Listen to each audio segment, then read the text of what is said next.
Interest and curiosity in mystery and paranormal is a natural part of us.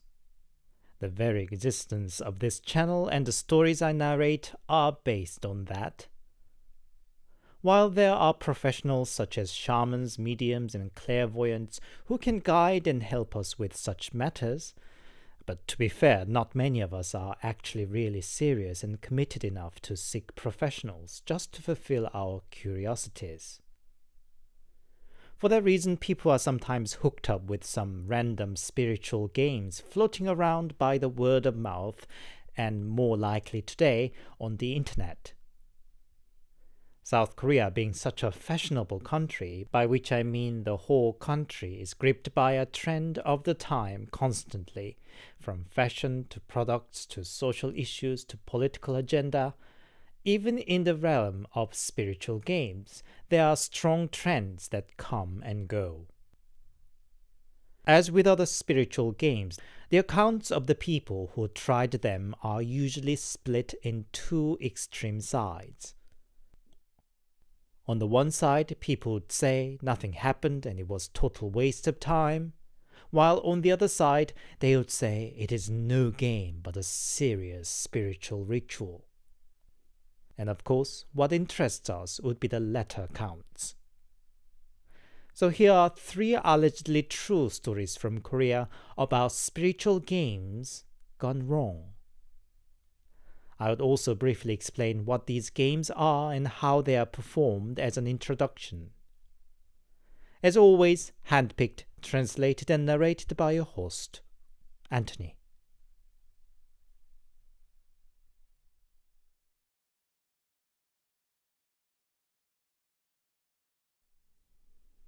Among all the spiritual games that have come and gone in Korea, bun-shin-sah-bah should be the most famous and most enduring one. It is a Korean version of Ouija board game and seems to have spread among young students from as early as late 1980s, but it having spread by words of mouth rather than internet communities, it's hard to pinpoint exactly. Considering the spell people use to summon a spirit at the beginning of the game, sounding nonsensical Japanese, it is most likely to have had a direct influence from the localized Japanese wizard game, such as Kokuri-san. The format is much simpler than Ouija board or Japanese equivalents. Two people hold on a pen together over a blank piece of paper and chant the spell to summon a spirit. If successful, the spirit would give an answer by scribbling O for yes and X for no. Sometimes the players may pre-write down O, X, or numbers to aid the process. Its simplicity is definitely one of the reasons it got so popular, because people could play it practically any time under any settings. You could easily imagine teenagers quickly whipping it up during the short 10-minute break between classes. There have been several Korean horror films depicting the scene of bun-shin-sah-bah game, and even one that was titled after the game, and by now it's firmly a part of the underground culture of modern Korea. Now we are taking a look at an interesting account regarding bun-shin-sah-bah game.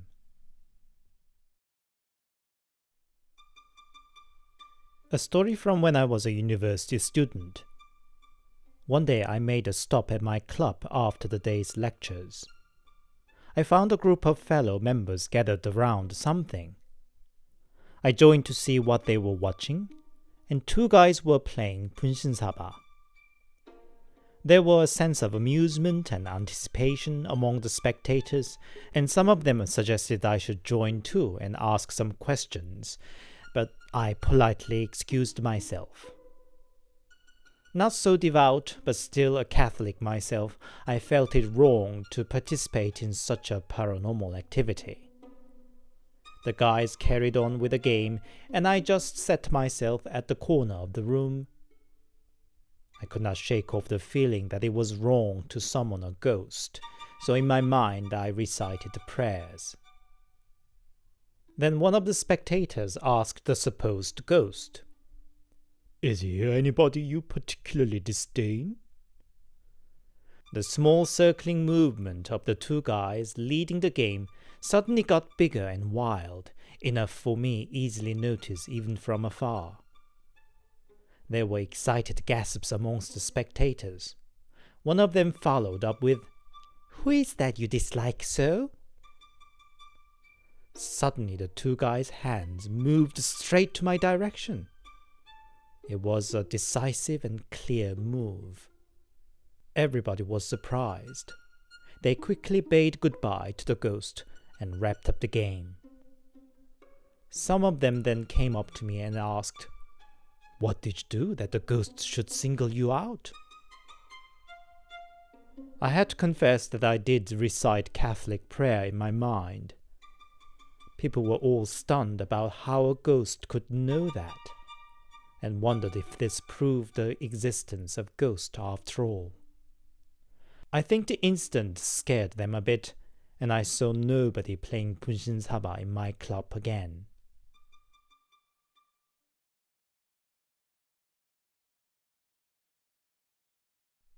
나홀로 숨바꼭질, which can be translated in hide and seek for one, or known as the abbreviated name of honsum in Korea, is a Japanese game that first appeared on 2chan site in 2007.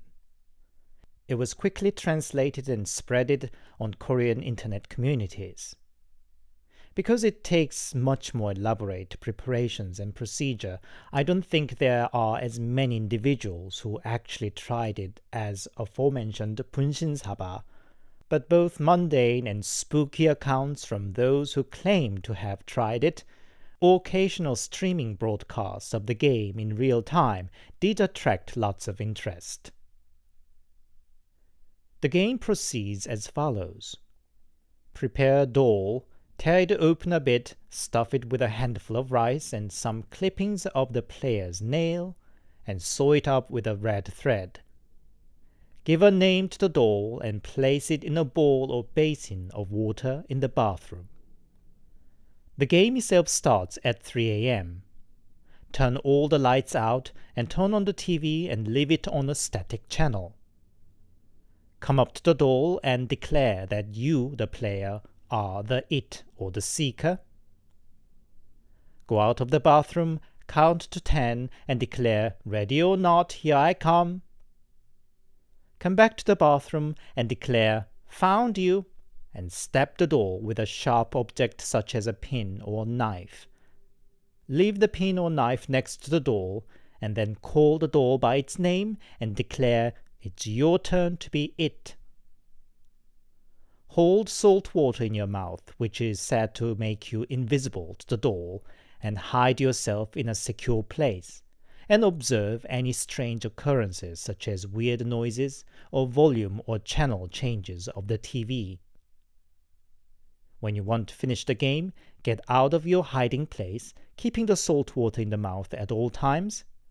Find the doll, spit the salt water on it, and declare 3 times that you've won the game. The doll used has to be burnt off after the game. There has been discussions what this game is really meant to be. Some say it is summoning a spirit to the doll, making it a haunted object, while others say it's making a doll an avatar of yourself, and by stabbing it, it is effectively an act of self-curse.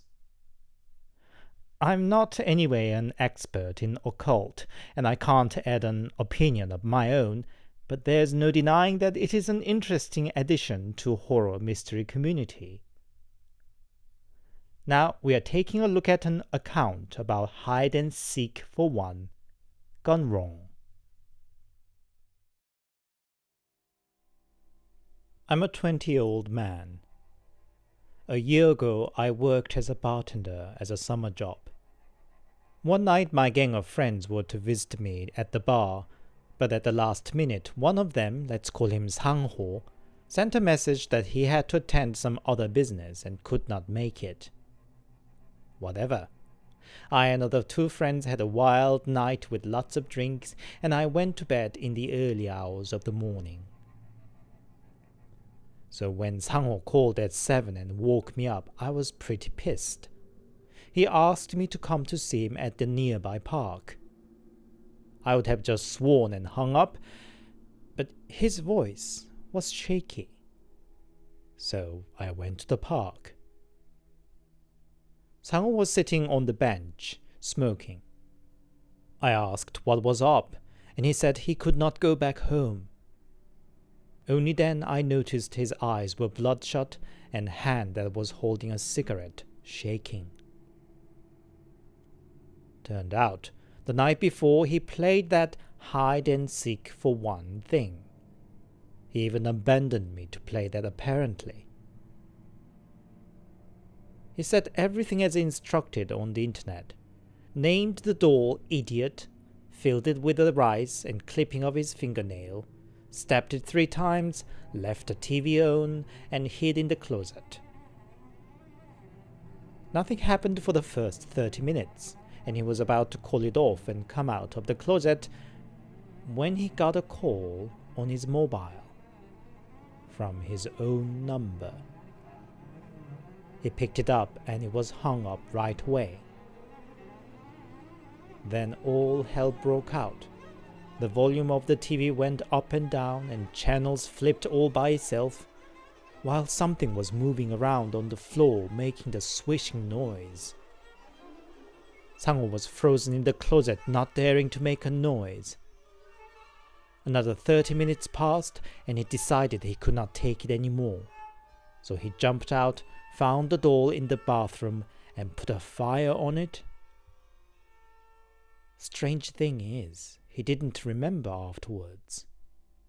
When he got around, he found himself sitting in this park. Sang-ho asked me to accompany him to his place. Shit, why dragging me into this? But well, I put up a macho face and called him a chicken, there was no such thing as ghosts, etc., and followed him to his place. Usually bright flat sitting on the second floor, felt somewhat gloomy that morning. It probably was just hungover, but I felt strangely lethargic. What was oddest was Sang-ho's pet dog didn't jump all over me as usual, but hid itself under the sofa, whimpering. But nothing else seemed particularly off, so I asked Sang-ho to cook some instant ramen for breakfast and sat in front of his computer. His social media page was left opened, and the most recent post, written at 5 a.m. that morning, read among other sentences, "Under the blazing rays of the sun, the samurai smiled at his young opponent. What a great day to die." I know it sounds absolutely fake, but I can only recount what I saw. And by fact I know Sang-ho had not a single streak of literary talent or interest. The posting wasn't anything like he would have usually written. While I was creeped up, Sang-ho came up to me. To hide my rising nerves, I casually asked him, "Is ramen ready?" "What's that?" was his reply. In the kitchen was a pot of water already boiling, but he had forgot that he was to cook ramen. He also denied that he wrote that strange posting, nor indeed turned on his computer that morning at all. I wasn't sure if I should whack his head to wake him up from this loose screw state. Anyway, he went back to kitchen and finally brought in the pot of ramen. And this time, I noticed the portion was unusually big. He insisted nothing was amiss, but later I found 4 empty packages of instant ramen in the kitchen. I really just wanted to get out of there and then, but couldn't just leave him like that. While Sang-ho was washing dishes, I had some business to call my brother. But it failed, my mobile showing an error message, something I had never seen for the whole 2 years I'd been using the phone. I tried to ring others too, only to get the same message. I turned around to look at the balcony window, gripped by some strange feeling, and I thought I saw a white shadow passing by. I uttered, despite of myself, "Something passed by out in the balcony." What really surprised me was Sang-ho's reply. "You should be able to call now. Earlier, a woman was standing behind you, peeping over your phone." I just didn't know what to think or how to react, and just sat there dumbfounded. Meanwhile, Sang-ho finished the dishes and went into his bedroom. Shortly after, I heard his short scream. I ran after him, and in the room was the knife he had used to stab the door, and Sang-ho's photo cut into pieces by the very knife. I really don't think it's a good idea to play this game.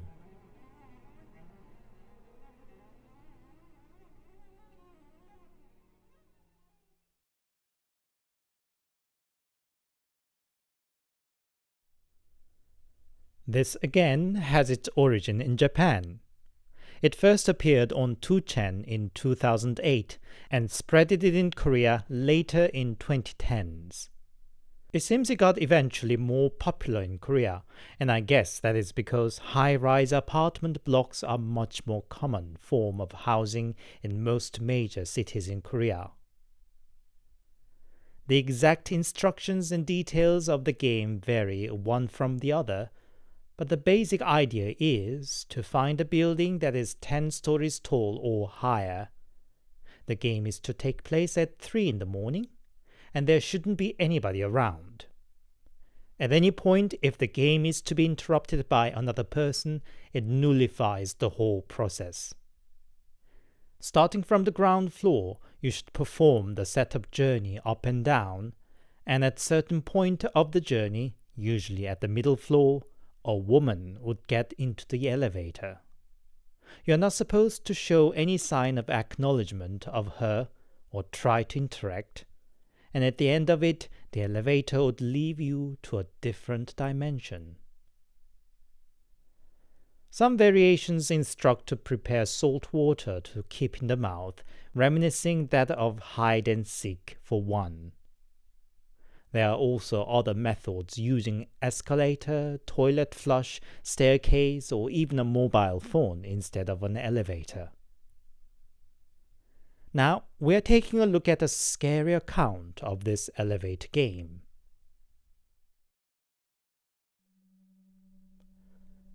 I'm sure you've all heard about the elevator game that leads to another dimension. It was all the rage about 10 years ago, I remember, when I was a middle school student. I loved horror and paranormal back then. I would gladly play bun-shin-sah-bah, explore wherever was known as haunted and so on. Most of them fell flat, but the thrill and excitement I felt at the beginning of each adventure was hard to match, and I could not resist when another chance came up. Just a short distance off from the way home was crumbling down very old apartment block. Inhabitants were invariably consisted with people on basic benefit or day laborers. Reports of suicide were not uncommon there either. Because of the grim look and reputation as a slum, residents of the surrounding area would not go near the apartment block. But an idea dawned on me that it should make a perfect stage to play the elevator game. To me, it seemed like a perfectly creepy plan, but a bit too creepy that I didn't dare to attempt it all by myself. In the end, I suggested the plan to a like-minded friend, and he said he too always wanted to try the game once, but so far didn't dare by himself. So we decided to give it a go together that very night. We met near the apartment shortly past 2 a.m. I prepared a bottle of salt water too. Our lively chit-chat became sparser as we got nearer to that grey building, and in its place was filled with thrilling anticipation. At the ground floor, we called for the elevator. In the silence of the night, it moving down from the 7th floor sounded so much louder and nerve-tingling. Soon the door opened, we held salt water in our mouths and hopped in. My friend stood next to the control panel and I on the opposite side. He breathed deep through his nose and pushed 9th floor. The creaky old elevator did its part, and it started going up with a loud bang and flickering of the light. We arrived at 9th floor, and the door opened to the corridor that in the darkness looked like a passage to the endless. And God, why did it take forever for the door to close? It felt like a good 1 minute till it finally did. The tension was already so high, I would have stopped it there if I were by myself. But my friend pushed 2nd floor as soon as the door closed. I just breathed deep through my nose myself. The door opened at 2nd floor to the pitiless dark corridor once again, then 8th floor, and then 3rd, and then the 7th. Tension was rising now that next was finally the 4th floor where the mystery woman was supposed to appear. But what? What the F? When the door opened at the 7th floor, there was a little boy waiting. It was so far from what either of us had expected that we both could not help but staring at him. The boy's face was expressionless and odd, very odd. His eyes and mouth sat so close to his nose, I almost wondered how he could breathe. The boy walked into the elevator quickly, then right up to the opposite wall, and just stood there looking into the wall without pressing the button or checking on the floor as a normal person would. We could not, of course, say anything, but frantically exchanged glances of, "What's this, boy? What's going on?" My friend seemed to have had enough too, and pressed the ground floor instead of 4th, meaning he was aborting the game. And as soon as he did that, the boy started laughing, or crying, I'm not sure, but violent enough for his shoulders and body to move up and down as it did.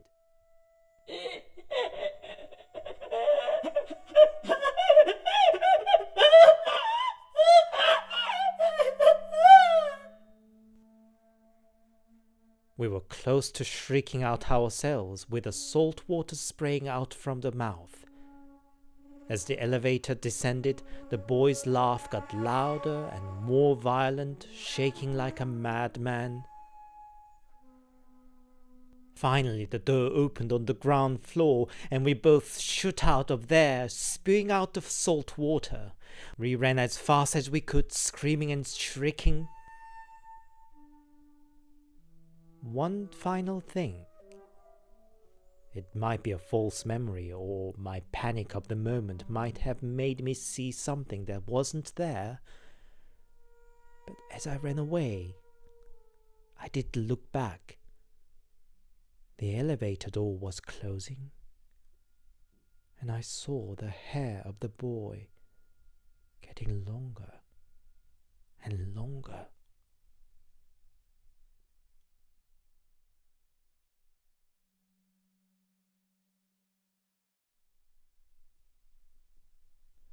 Hi, it's Anthony here, and thank you very much for your listening. Stuck in lockdown and quieter than usual holiday season, I was a bit bored, and it gave me the idea about this particular episode. I myself have never tried any spiritual games, being not much of an adventurous character. Have any of you tried one in whatever form? Do let us know in the comment if you had any interesting experience. If you haven't yet, please consider subscribing to my channel, giving my videos thumbs up and comments, and sharing it with others. It's in your hands if this channel could finally take off.